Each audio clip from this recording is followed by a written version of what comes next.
Ген планы түзүлгөн. Мектеп бар жок карабага. Канчадан мектеп, канча садик полный. Бирок ошол жерден туруп калган да. Азыр элдер азыр. Маалыматың барбы? Мына 3224 жаранга немеге бөлүнгөн участок. Жалпы мына 500 гектар экен.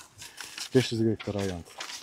Бул жерге да көп нерселер курулганга ген план түзүлгөн. Кеңсай массив башкы балдар 7 мектеп, 6 бала бакча, 11 соода жайлары, 31 көп кабаттуу турак үйлөр, 1 банк, 1 оорукана, 2 ФАП, 1 мейманкана, 1 көрүстөн, 2 мечит, 4 мончо, 2 АЗС, 1 өрт өчүрүү кызматы, 1 трансформатор, 1 өндүрүштүк кампа, 2 аптека, 1 чайкана, 1 стадион, 1 базар, 2 авто токтомо, 1 авто оңдоочу жай, 1 ресторан, 1 кичи базар, 1 сквер жана башка кызмат көрсөтүүчү жайларга орун калган дейт. Ушулар калганбы? Ушулар калган, орундары деле бар. Дәрби? Чоң Кеңсайды массивти 3кө бөлүшкөн да, Шаарга, Кара Сууга, Арабанга. Буяка каражат бөлүнгөн эмеспи? Жок, каражат бөлүнгөн. Убагында суусуна Жок, мурда. Жок. Бул жерде маселе ошо суу, свет, инфраструктура полностью. Жок, ушул жер биринчи 600 гектар жер берилгенде каражат бөлүнгөн эмеспи? Бөлүнгөн. Облуска бөлүнгөн. Облус чакырдык. Келдиби? Облуста келди. Бу жерге акча бөлүнгөнбү? Ооба, бөлүнгөн. Бул багы Ош Жалал абад восстановление дирекция түзүлүп, ошо дирекцияга акча каражат бөлүнгөн.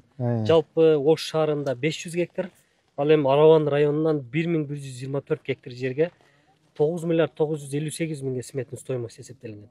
Эсептелип, анын 815 миллиону гана бөлүнүп, бул нердеги багы БСР курулган. Андан кийин мына ички внутренний кварталдарда гравийный дорогалар. Анан бул жака сууну 1200 кубтук 3 резервуар кылып туруп ошого сууга келишим түзүлгөн. Анан чоң ВЛ 110 киловаттык эмеге светке подстанцияга келишим түзүлгөн. Канча ошондо вообще канча каражат бөлүнүп атат? 815 миллион бөлүнүп атат. Ушу Кеңсайга. Ооба, Кеңсайга именно. Ошо болгон да? Освоение болгон эмес. Жок, 815 миллиондун освоение болгон, бирок 208 миллиондук суунун бүгүнкү күндө 39 миллион дебитору бар. Бул нерде жергиликтүүлөр билсе керек, ошо 2014 акча каякта азыр? Подрядчикте бирөөсүндө 39 миллион дебитор менен жүрөт.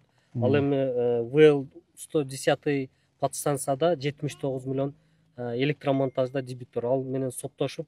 Сиз мага ошолор боюнча полностью маалымат бериңизчи.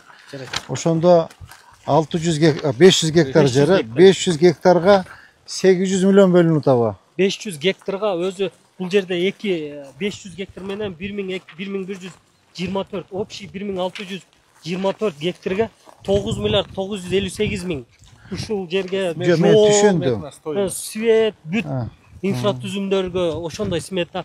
Бул 2010-жылы түзүлгөн смета да. Мен түшүндүм. Ошондо бул жерге 500 1100 арабан болуп 1600 1624. Ооба, 1624 гектар жерге 9 миллиард бөлүнүп атат. Сметасы эсептелген. Смета. 9 миллиард 958 800 миллион 815 миллиону гана бөлүнгөн. Бизге бул Кеңсайга бөлүнгөн, Бул общий. Кеңсайга канча бөлүнгөн ушул жерге? Бул проект общий болгон үчүн аны бөлүнгөн эмес да. Мен просто айтайын дегеним 800 миллионго эч нерсе жумуш жасалбаптыр дегеним да. 800 миңге бул жер внутрь кварталга эчтеке жасалган эмес. Бул БСРге насос 8 миң. Ошондо сизде ушул 500 гектар жерге бөлүнгөн каражаттан эмне жумуштар жасалды? Сизде маалымат бар да? Бар. Берип койсоңуз. Ошо сиздин эмеңиз боюнча канча каражат сарпталды? Бул биздин мындай эсептөө менен 8% гана акча бөлүнгөн да. 100%тен 8 гана процент акча бөлүнүп, ошого мындай үзүп эле жумуш жасалган. Основной трассалар гана бул ички кварталдарга эчтемке бир гана мына столбалар тартылган ички. Анан баягы гравийный дорога 11 километрге канал, биякта жогору жакта канал бар. Ошолор жасалган. Анда БСР жасалган. Анда получается акча жок болуп кетти народун меште. Акча ооба, эми азыр булдар каралбай, мына 15 жылдан бери бул жолдор деле азыр уже топурак болуп столбалары өсүп турат экен, единственный. Анан берки электромонтаж менен соттошуп ошо 110 киловаттык подстанцияны бизге иштетип, полноценный специалисттер менен, энергетиктер менен өткөзүп бергиле деп соттошуп атабыз да азыр. Анда получается 800 миллиондон даже бир 50 миллион сом акча деле освоение болуп тур да. Жок, освоенияны мен сизге алып келип берейин.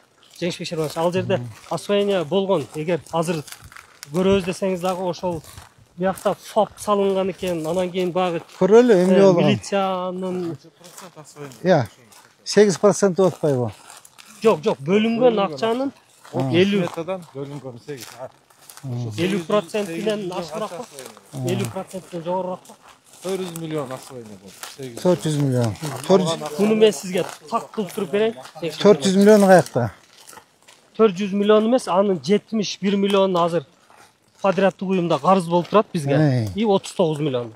Кандай карыз? Кандай карыз болуп турат? Ошо подстанцияны толук кандуу бүткөрүп бизге өткөзүп бербей атат да азыр. 110. Все болуп түшүндүм. Анда давайте эмеге кайрылайлы да, укук органдарга кайрылайлы. Ким эле подрядчик? Электромонтаж деген генподрядчик болгон. Супром Транс деген субподрядчик. Жок, мен азыр Шайырбек мага күндө эл келип атат да, муякачы күндө эл келип жанымды койбой атат. Бизге дейт суу жок дейт, свет жок дейт, жолубуз начар дейт. Ушул маселелерде ошо убагында акча бөлүнгөн экен, эмне үчүн ошо до конца бүтпөй калды? Биякта чектер алынган да, бияктачы. Ушу үй салайын десек бизде шарт жок.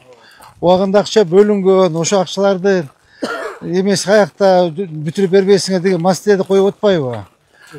Күндө 5-тен 10-дон по вторникам 20-30 киши келет да ушу жакачы. Могу кыргыз текстиль да. Бул жанагы Айбек Османовдуку. Туурабы? Директор. Директор. Бул кандай, жакшыбы, сиз жакшыбы? Бул атыңыз ким? Учкунбек. Сиздер бул жерди алганда биз менен договор түзгөн экенсиңер. Взамен мэрияга үй беребиз депчи, квартира. Ошол келишимди аткарбай атыпсыңар. Тактап турайын. Ошону Айбек Жапаровичке айтыңыз. Мен мамилем жакшы ал жигит менен. Ошол биз менен мэрия менен келишим түзгөн экенсиңер. Сиздерге мынаяктан канча аянтыңар? 25 гектар. 25 гектарды жерди берип, ордуна взамен мэрияга квартира беребиз деп сүйлөшкөн экенсиңер. Ошонун бирөөсүн да бербепсиңер квартиранычы. Тактап туруп УМС менен сүйлөштүм эле ошол. Ооба, менде азыр аябай үй сурагандар көп, мала мүшүлөр көп.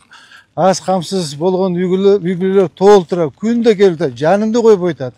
Мен бул документтериңерди көтөрдүм. Эгер силер тез аранын ичинде ошо келген келишимди аткарбасаңар, анда получается мен